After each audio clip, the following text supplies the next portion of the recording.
ఇక తీసుకోరు. ఏమైతే డల్గా ఉన్నావు? ఎప్పుడు చూసిన హుషారుగా ఉందావు? ఏం లేదత్త, నాదో బాధ, నీకు చెప్పినా అర్థం కాదు. నీకేం బాధరా చెప్పు. వద్దులే అత్త. చెప్పురా, ఏం కాదు. ఏం లేదత్త, నాకు ఒక దోస్తు ఉంది, దానికి ఒక బావున్నాడు. వాళ్ళిద్దరికి పెళ్లి చేయాలని చిన్నప్పటి నుంచి అనుకున్నారు. మధ్యలో దాని ఎంబడి ఒకటి పడ్డాడు, వాడిని లవ్ చేసింది అది. ఇప్పుడు భావం చేసుకుంటా అంటే లవ్ చేసినోడు చచ్చిపోతా అంటాడు, లవ్ చేసినోని చేసుకుంటా అంటే ఇంట్లో చచ్చిపోతా అంటారు. ఇప్పుడు ఇది ఎవరిని చేసుకోవాలత్త? ఖచ్చితంగా భావన చేసుకోవాలరా. ఆడేవాడు గొట్టంగా ఆడు మధ్యలో.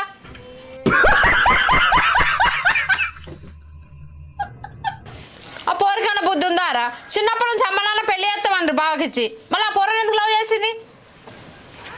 బుద్ధి గడ్డి తిని చేసింది అత్త, అది చేసిన తప్పే అది.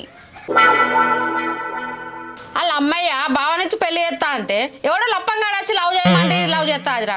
అది కరెక్ట్ కాదురా, భావన పెళ్లి చేసుకోవాలి.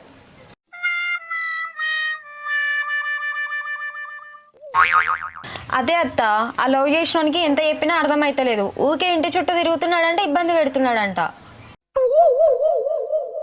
గట్ల కాదురా, అట్లాంటి బాడకవు చెప్తాను కొట్టాలి. అట్లయితే సిగ్గొస్తుంది బాడకవుకి.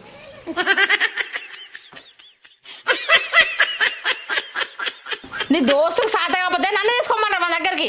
నేను చెప్తాను కొడతామని. వాడిని ఎవరి మొక్కలో చెప్పు. పని చేసే సాత కదా ఆడిపోరాలి అంట పడతారా? మీ మొక్కలో చెప్పు. దేవుడు సిగ్గుమానం పెట్టలే.